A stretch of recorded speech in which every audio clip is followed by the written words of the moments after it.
Hello friends, आपका इस channel में बहुत बहुत स्वागत है। तो आज हम लोग 10 ऐसे क्वेश्चन सॉल्व करेंगे जो पिछले 10 सालों में सबसे ज़्यादा रिपीट हुए हैं। और हमारा सब्जेक्ट क्या है? ह्यूमन एनाटॉमी एंड फिजियोलॉजी, जिसको हम शॉर्ट फॉर्म में बोलते हैं HAP। तो हमारा सबसे पहला क्वेश्चन क्या है?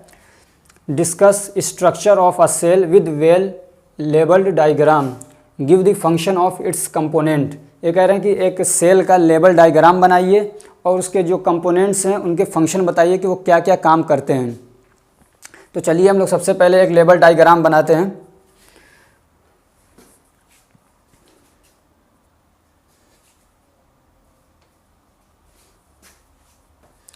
ये हमने एक पेज ले लिया, यहाँ पे हार्ट की जगह आप सेल लिख लीजिए।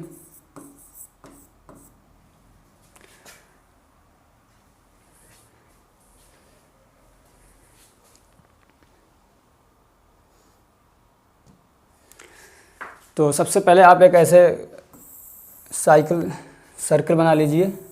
ये सर्कल बन गया एक, ठीक, एक गोला। उसके बाद इसके अंदर एक बीच में यहाँ पे ऐसे छोटा सा गोला बनाइए। ये हमारा क्या हो जाएगा? न्यूक्लियस हो जाएगा। ये क्या है? हमारा न्यूक्लियस। फिर इसी न्यूक्लियस से ऐसे ऐसे बनाएंगे। ये हमारा क्या हो जाएगा? माइक्रोसोम। ये दोनों साइड में रहता है। क्या हो जाएगा हमारा? ये माइक्रोसोम। ठीक, तो इसको लिख भी लेते हैं। ये क्या हमारा? न्यूक्लियस। ये क्या है? माइक्रोसोम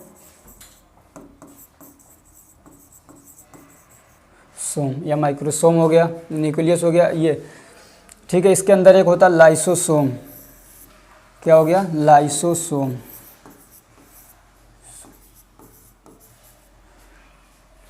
इसके अंदर एक होता है माइटोकॉन्ड्रिया। क्या होता है? माइटोकॉन्ड्रिया।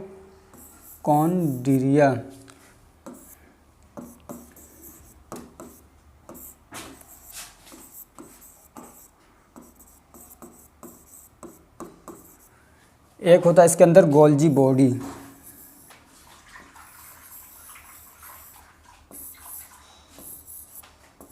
तो ये क्या होगा? इसके कंपोनेंट्स हो गए।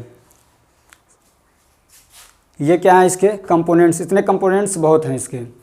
5 कंपोनेंट्स आपने लिख दिए, इतना आपके लिए एग्ज़ाम के लिए एनफ है। ये क्या हमारा? गोल्जी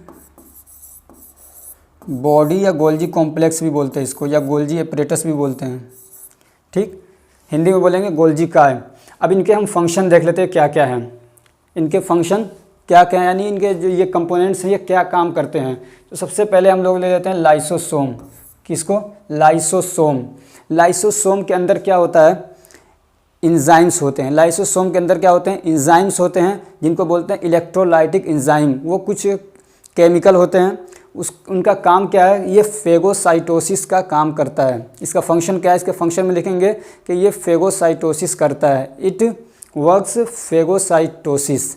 ये फेगोसाइटोसिस करता है। अब फेगोसाइटोसिस क्या होता है? फेगोसाइटोसिस ये होता है कि मान लीजिए इस सेल के अंदर या आपकी बॉडी के अंदर माइक्रोब्स आ रहे हैं, यानी बीमारी पैदा करने वाले पैथोजेंस आ रहे हैं, बैक्टीरिया आ गया, वायरस आ रहा है। तो ये उसको क्या करता है? जाके खाने का काम करता है। उसको जाएगा, उसको अपने अंदर ले लेगा, उसको गला देगा, सड़ा देगा, ख़त्म कर देगा। या फिर ऐसा इसका काम क्या होता है कि अगर कोई हमारा सेल है मैच्योर्ड हो गया है, यानी अब वो डेड हो गया, तो उसके ऊपर जाके ये अपना इलेक्ट्रोलाइटिक इंजाइम्स जो है, केमिकल है पानी की तरह, उसको लाके छिड़क देंगे तो वो जो है वो गल जाएगा, ख़त्म हो जाएगा। कभी आप देखते चोट लगती है, खून जम जाता है, तो वहाँ पे लाल सा एक वो जम जाता है उसके ऊपर खून, तो वो कैसे ख़त्म हो जाता है? वो इलेक्ट्रोलाइटिक इंजाइम ये जाके अपना छिड़कता है वहाँ पे, फिर उसके बाद वो धीरे धीरे क्या होता है? गल जाता है, ख़त्म हो जाता है। तो इसका काम क्या है? फेगोसाइटोसिस का काम है। ठीक है। दूसरा हमारा क्या है? न्यूक्लियस। न्यूक्लियस क्या है? ये बीच में है। इसके अंदर क्या होता है? न्यूक्लिक एसिड होता है, और ये पूरे सेल को कंट्रोल करने का काम करता है। न्यूक्लियस क्या करता है? पूरे सेल को कंट्रोल करने का काम करता है। इसका फंक्शन है। दूसरा फंक्शन इसका क्या है कि इसके अंदर न्यूक्लिक एसिड होता है, और न्यूक्लिक एसिड किसके अंदर होता है? कि डीएनए के अंदर। डीएनए के अंदर होता है जीन। डीएनए के अंदर क्या होते हैं? जीन होते हैं। जीन के अंदर होता है न्यूक्लिक एसिड। न्यूक्लिक एसिड के अंदर क्या होता है? उसके अंदर होता है जेनेटिक मटेरियल, यानी ऐसे इन्फॉर्मेशंस होते हैं जो एक पीढ़ी से दूसरी पीढ़ी में ट्रांसफ़र होते हैं। बाप से बेटे में ट्रांसफ़र होता है, इसलिए बेटा अपने बाप की तरह लगता है देखने में। तो न्यूक्लियस का काम क्या है, पूरे सेल को कंट्रोल करना और जेनेटिक मटेरियल को क्या करता है, ट्रांसफ़र करता है। और बहुत सारे काम हैं, लेकिन इसके 2 मेन फंक्शन है, आप इतना लिख सकते हैं। तीसरा क्या है, माइक्रोसोम। माइक्रोसोम के ये 2 चीज़ों का मिलकर बना होता है। माइक्रोसोम क्या है, इसके अंदर एक होता है एंडोप्लाज्मिक रेटिकुलम। क्या होता है, एंडोप्लाज्मिक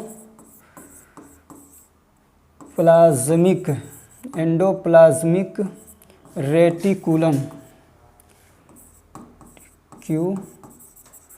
एंडोप्लाज्मिक रेटिकुलम होता है। अब ये एंडोप्लाज्मिक रेटिकुलम 2 तरह का होता है, एक होता है रफ और एक होता है स्मूथ। तो हम बोलेंगे rough endoplasmic reticulum, smooth endoplasmic reticulum.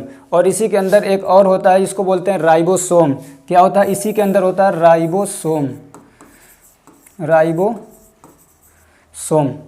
अब ये तीनों मिलके क्या करते हैं, प्रोटीन बनाने का काम करते हैं, प्रोटीन सिंथेसिस का काम करते हैं। अब हमको अगर पूछ लिया माइक्रोसोम का काम क्या है, तो कह देंगे प्रोटीन सिंथेसिस का काम करता है। राइबोसोम का काम क्या है, तो चूंकि तीनों मिलकर करता है, अगर किसी एक का पूछता है तो आप कह सकते हैं कि प्रोटीन सिंथेसिस का काम करते हैं। सब असल में प्रोटीन बनाता कौन है, राइबोसोम। प्रोटीन सिंथेसिस का काम कौन करता है, राइबोसोम करता है।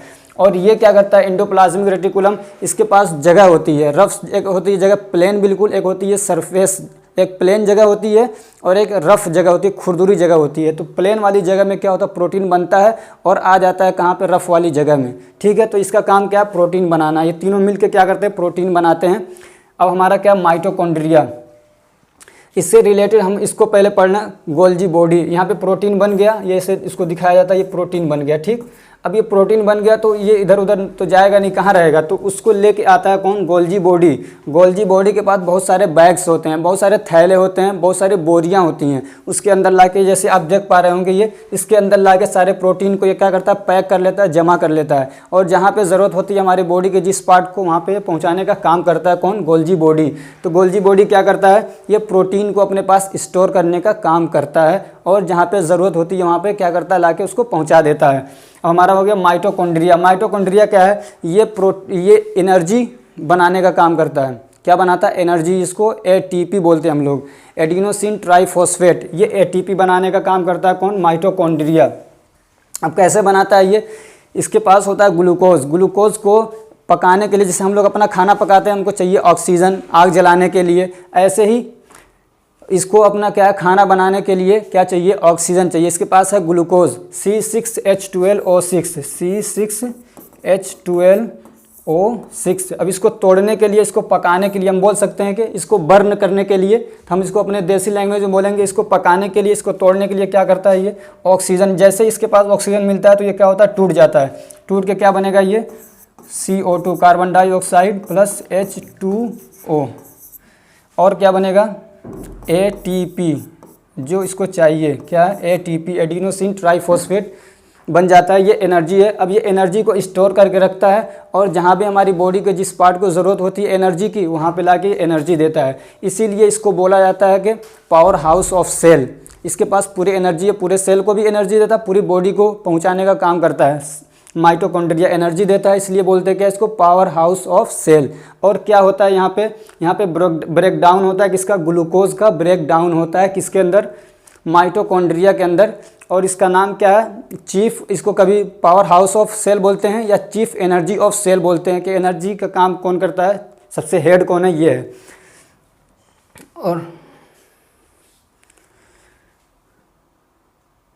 और ये जो लाइसोसोम है, इसको कभी बोलते हैं सुसाइडल बैग। क्या बोलते हैं, लाइसोसोम को क्या बोलते हैं, कभी कभार हो सकता है कि छोटे क्वेश्चन में पूछ ले कि सुसाइडल बैग किसको बोलते हैं, तो सुसाइडल बैग इसको बोलते हैं। यानी ये जाके क्या करता है, आत्महत्या कर लेता है। कभी ज़रूरत पड़ती है कि अपना एंजाइम दे रहा है, किसी छिड़क रहा है, काम ही नहीं कर रहा, बात ही नहीं मान रहा, तो क्या करता है, फट जाता है।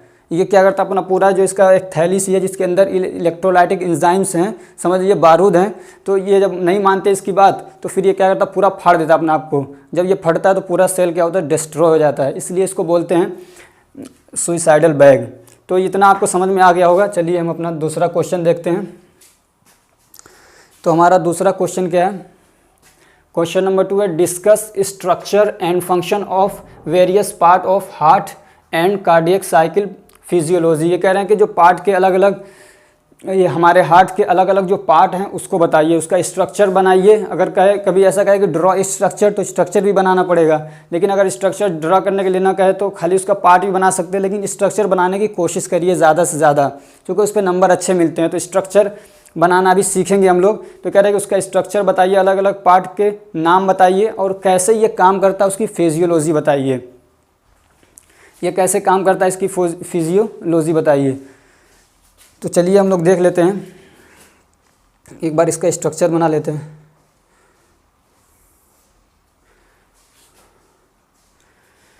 तो कैसे बनाएंगे हम लोग स्ट्रक्चर इसका, बहुत सिंपल वे में। एक ऐसे बनाइए, ठीक, फिर यहाँ से एक लाइए ऐसे, एक यहाँ से लाइए ऐसे, ठीक है। ये हमारा एक चेम्बर दो चेम्बर बन गए। नीचे वाले हार्ट के अंदर कितने 4 चेम्बर होते हैं, 4 खाने बोल सकते हैं अलग अलग, एक खाना दूसरा खाना। तो ये 4 चेम्बर होते हैं। एक चेम्बर ये हो गया, 2 चेम्बर नीचे 2 चेम्बर ऊपर, तो ये 2 नीचे वाले चेम्बर हो गए ये। अब ये ऊपर वाला एक चेम्बर हो गया हमारा, ठीक है। एक इधर भी ऐसे ही रहता है। तो ये 4 चेम्बर हो गए, ठीक। अब इसके नाम देख लीजिए। इधर वाला जो रहता है उसको बोलते हैं लेफ्ट एट्रियम, और जो इधर रहेगा उसको बोल देंगे राइट एट्रियम।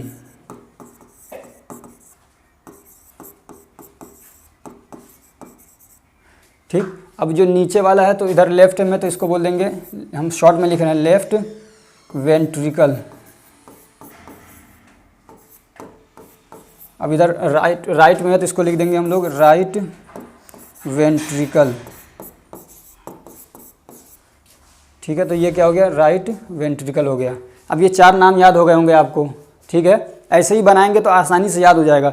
2 चेम्बर ऊपर 2 चेम्बर नीचे, जो नीचे वाले उनको वेंट्रिकल बोलते हैं। इधर वाला जो रहेगा उसको लेफ्ट बोलेंगे, इधर वाला जो रहेगा उसको राइट बोलेंगे। ऐसे ही ऊपर नीचे, तो ऊपर वाला एट्रियम, नीचे वाला वेंट्रिकल। इधर ऊपर वाला क्या है, राइट एट्रियम, नीचे वाला राइट वेंट्रिकल। ये 4 हो गए। अब इसमें हमको देखना है वॉल। इसमें 4 वॉल होते हैं जो मतलब ज़्यादा पूछे जाते हैं, 4 मेन वॉल हैं। तो एक वॉल यहाँ पे होता है, ठीक। तो इस वॉल को क्या बोलते हैं हम लोग, बाइकस्पिड वॉल, बाइकस्पिड वाल्व, ठीक। जो इधर से निकलता है इस वाले उससे, उसको बोलते हैं बाइकस्पिड वॉल्व। ऐसे यहाँ से भी वॉल निकलता है, क्या होता है, ये हमने ऐसे बना दिया जल्दी में, लेकिन यहाँ से एक वॉल ऐसे निकलता है, इसको हम लोग बोलते हैं ट्राइकस्पिड वॉल। क्या बोलते हैं, ट्राई, यस है, ट्राइकस्पिड वाल्व। ये क्या हो गया, ट्राइकस्पिड वाल्व, ठीक है। अब ये 2 वाल्व हो गए। अब एक वाल्व यहाँ से निकल के ऐसे जाता है ऊपर, ठीक है, और एक यहाँ से निकल के जाता है ऐसे। तो ये 2 वाल्व हमको याद हो गए। अब ये 2 वाल्व देख लीजिए। तो अब ये वाला जो जाता है वो कहाँ जाता है, ये जाता है हमारे पल्मोनरी के पास। पल्मोनरी का मतलब होता है लंग्स। तो लंग्स दोनों तरफ होता है, तो ये दोनों तरफ जाता है, इधर भी जाता है और इधर भी जाता है। तो इसका नाम क्या, यहाँ पे जो वाल्व है इसको क्या बोलते हैं हम लोग, इसको बोलते हैं पल्मोनरी वाल्व। क्या बोलेंगे, पल्मोनरी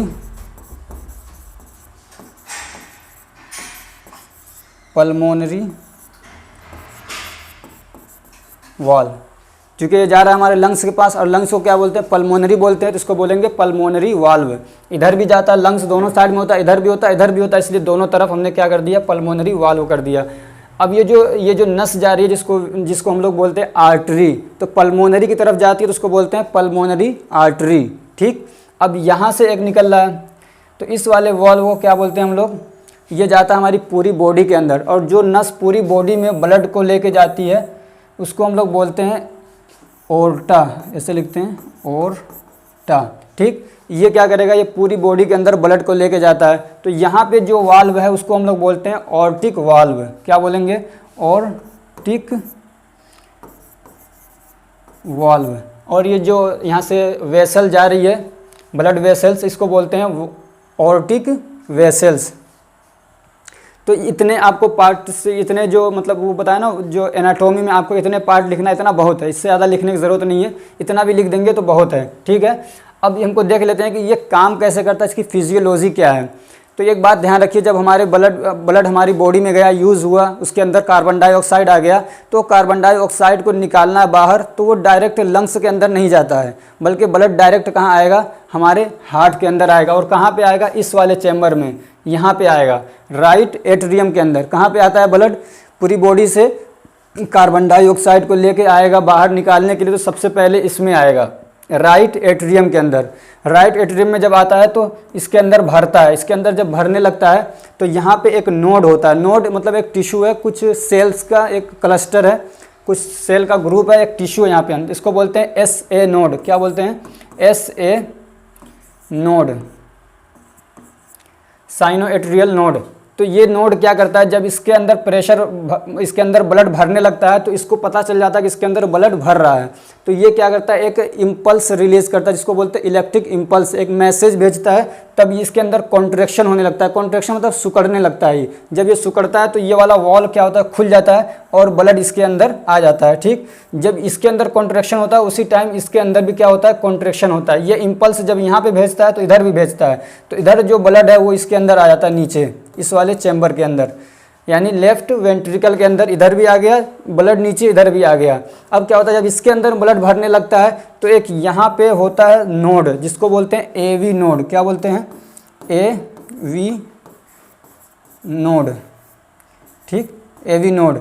अब ये क्या करता है, जब इसके अंदर ब्लड भरने लगता है तो इसको पता चलता है कि हाँ ब्लड इसके अंदर भर गया, वॉल्यूम ज़्यादा हो रहा है, तो यहाँ से ये इलेक्ट्रिक इम्पल्स रिलीज करता है और ये फिर क्या कराता है, इसके अंदर कॉन्ट्रैक्शन कराता है। ये जो मसल है, कार्डियक मसल, इसके अंदर कॉन्ट्रैक्शन कराता है। कॉन्ट्रैक्शन मतलब ये सिकुड़ता है ऐसे, तो फिर इसके अंदर जो ब्लड है वो बाहर की तरफ निकलता है।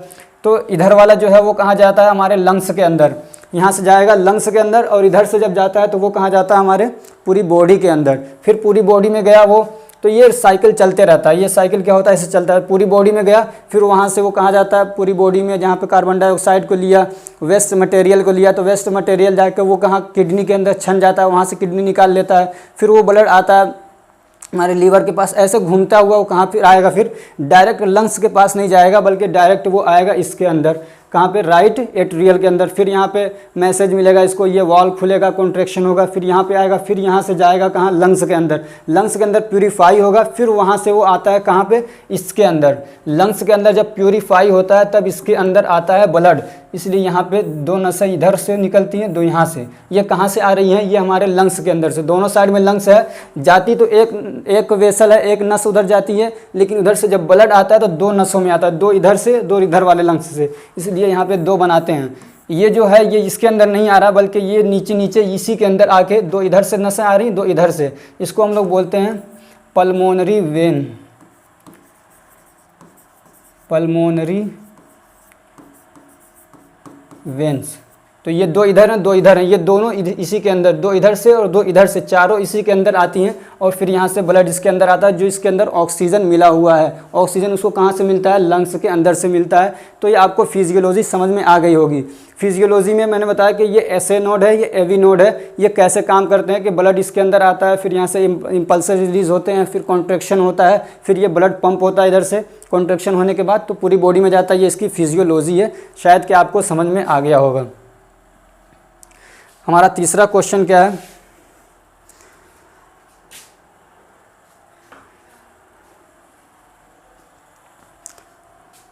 तीसरा क्वेश्चन है हमारा कि फिजियोलॉजी लिखिए जो हमारा सिस्टम है, autonomic nervous system. Autonomic nervous system के ऊपर उसकी फिजियोलॉजी बताएगी, वो काम कैसे करता है, यानी क्या क्या उसके अंदर चेंजिंग होती है। ऑटोनॉमिक नर्वस सिस्टम दो सिस्टम में बटा हुआ है, एक होता है पैरासिम्पैथेटिक नर्वस सिस्टम, दूसरा होता है sympathetic nervous system. Parasympathetic nervous system क्या होता है,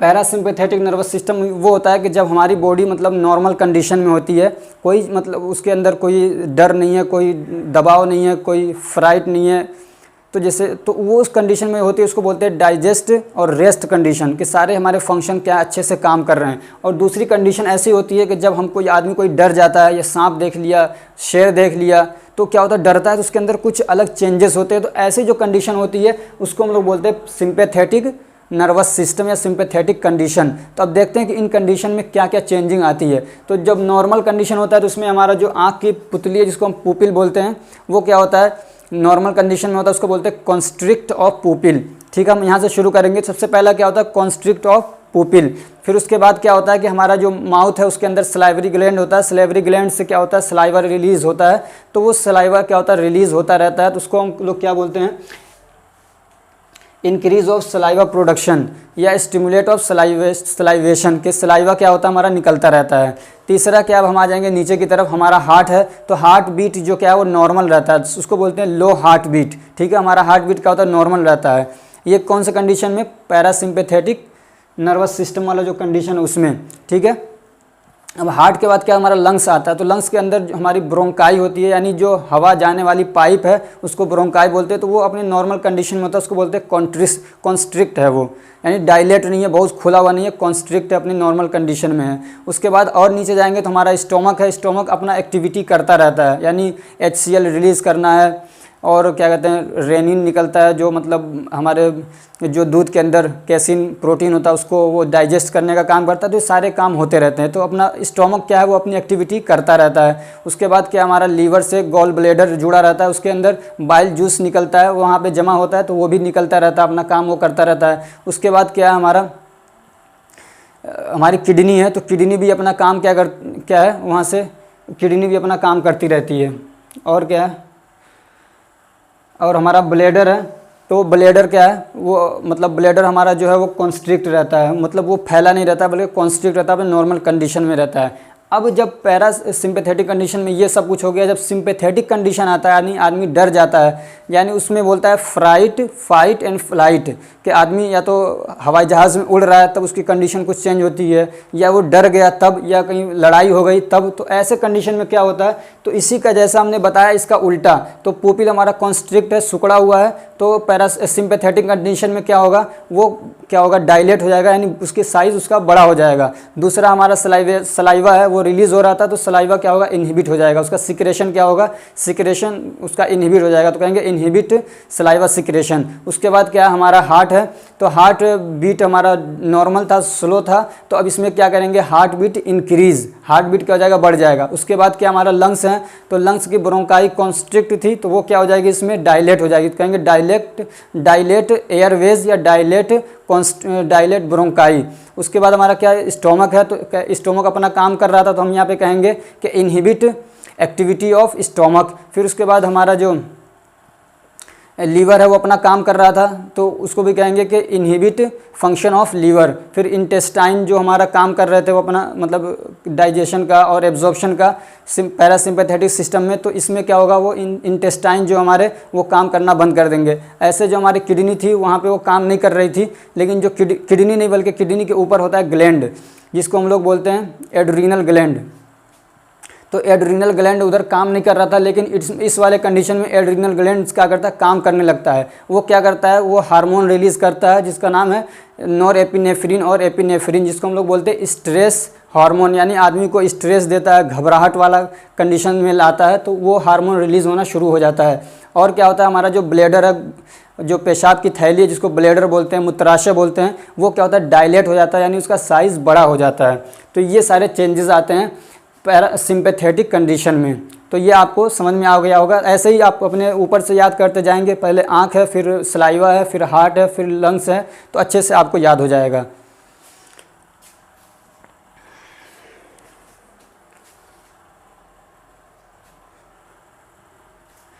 हमारा फोर्थ क्वेश्चन है, right short note on scope of anatomy and physiology.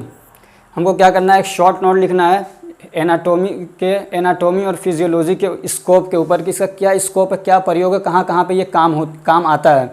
ये बहुत इंपॉर्टेंट क्वेश्चन है, ये मोस्ट इंपॉर्टेंट क्वेश्चन है, हर साल पूछा है, इसको याद कर लीजिएगा। मोस्ट इंपॉर्टेंट बता रहा हूँ, ये आएगा, ज़रूर आएगा एग्ज़ाम में। तो अब देख लेते हैं कि इसका क्या क्या मतलब स्कोप है। तो it helps to know the complexity of structure and function of human body. ये कह रहे हैं कि ह्यूमन बॉडी की जो कॉम्प्लेक्सिटी है यानी जटिलता है, जो हर आदमी आसानी से नहीं समझ सकता है, लेकिन कोई ह्यूमन एनाटॉमी एंड फिजियोलॉजी पढ़ रहा है तो वो उसको समझ जाएगा। दूसरा इसका फंक्शन क्या है, it helps to be a pathologist. ये आदमी को एक पैथोलॉजिस्ट बनने में क्या करता है, हेल्प करता है। अगर कोई इसको पढ़ता है तो वो पैथोलॉजिस्ट आसानी से बन सकता है। पैथोलॉजिस्ट वो आदमी होता है जो बीमारियों को डायग्नोस करता है, बीमारी चेक करके बताता है कि इसको क्या बीमारी, ब्लड चेक किया बताया कि इसको डेंगू है, तो जो ब्लड को चेक करता है या आदमी के मतलब बॉडी को चेक करके बताता है कि बीमारी क्या, उसको पैथोलॉजिस्ट बोलते हैं। तीसरा क्या है कि provides a foundation knowledge for advance scientific study. ये कह रहा है कि अगर कोई आदमी एडवांस मतलब बहुत हाई लेवल की स्टडी करना चाहता है ह्यूमन बॉडी के ऊपर, तो उसके लिए एक फाउंडेशन लेवल की क्या है नॉलेज ये प्रोवाइड करता है। चौथा क्या है, the knowledge of human anatomy and physiology helps a chemist to make suitable medicine. ये कह रहा है कि अगर कोई आदमी ह्यूमन एनाटॉमी एंड फिजियोलॉजी अच्छे से जानता है तो वो केमिस्ट है अगर, तो वो दवा बनाने में उसके लिए आसानी होगी। कोई केमिस्ट जो दवा बनाता है अगर उसको ह्यूमन एनाटॉमी एंड फिजियोलॉजी ही नहीं पता है तो वो जानेगा नहीं कि कौन सा पार्ट कैसे काम करता है, कहाँ पे क्या केमिकल चेंजेस आते हैं, तो वो दवा अच्छे से नहीं बना सकता है। लेकिन अगर केमिस्ट को मालूम है फिजियोलॉजी इसकी हमारी बॉडी की, तो वो अच्छे से क्या होगा, दवा बनाने में उसके लिए हेल्पफुल होगा ये। पांचवा क्या हमारा, it helps determine the techniques of surgery. ये कह रहे हैं कि ये आपको सर्जरी के टेक्निक्स यानी सर्जरी करते वक्त आपको ये आपकी हेल्प करता है। आपको मालूम है कि कहाँ पे क्या चीज़ है, कौन सा पार्ट कहाँ पे है, कौन से लेयर, कितने लेयर होते हैं। तो आप जब सर्जरी करेंगे, ऑपरेशन करेंगे, तो उसके लिए क्या होगा, ये हेल्पफुल साबित होगा और अच्छे से वो क्या कर पाएगा, सर्जरी कर पाएगा। हमारा 6 क्या है, it helps to know the parameters of normal health. ये कह रहे हैं कि अगर आपको ह्यूमन एनाटॉमी एंड फिजियोलॉजी आती है तो आप ये आराम से जान लेंगे कि नॉर्मल हेल्थ क्या है, नॉर्मल हेल्थ के पैरामीटर्स क्या हैं। ये तो नहीं है कि आप बीमार हैं और आपको पता ही नहीं चल रहा कि मैं बीमार हूँ, लेकिन अगर कोई इसको जानता है तो वो चेंजेस को देख के समझ जाएगा कि अच्छा लग रहा है, इसके अंदर क्या है, नॉर्मल हेल्थ में कुछ डिस्टर्बेंस आ गया, डिसऑर्डर आ गया, ये बीमार है। तो नॉर्मल हेल्थ के पैरामीटर को जानने में क्या करता है, ये हेल्प करता है। 7वां क्या हमारा, it helps in mass therapy. ये मास थेरेपी में क्या करता है, हेल्प करता है। मास थेरेपी क्या है, मास थेरेपी बोलते हैं कि मसाज के थ्रू इलाज करना, किसी को दवा ना देके बल्कि सिर्फ मसाज कर रहे हैं, जैसे गर्दन में दर्द हो रहा है तो मसाज करके उसका इलाज करना, इसको बोलते हैं मास थेरेपी। तो उसमें ये क्या करता है, हेल्प करता है। 8वां क्या है, overall it is very helpful in maintenance of individuals and community health. ये कह रहे हैं कि ये सब तो ठीक है, लेकिन इसके अलावा इसका एक बड़ा फ़ायदा ये है कि आदमी अपना खुद का या किसी एक आदमी का या पूरी कम्युनिटी के हेल्थ को मेंटेन करने में ये क्या करेगा, हेल्प करेगा, आपको हेल्पफुल ये होता है। तो ये इसके 8 मेन फीचर्स हैं, और भी बहुत सारे इसके स्कोप हैं, बहुत सारे फ़ायदे हैं, आप अपने हिसाब से भी बना सकते हैं। इसका अगर आप स्क्रीनशॉट लेना चाहें तो ले सकते हैं, वरना इसका PDF मैं डिस्क्रिप्शन में डाल दूँगा, वहाँ से आप इसको क्या करें, डाउनलोड कर सकते हैं।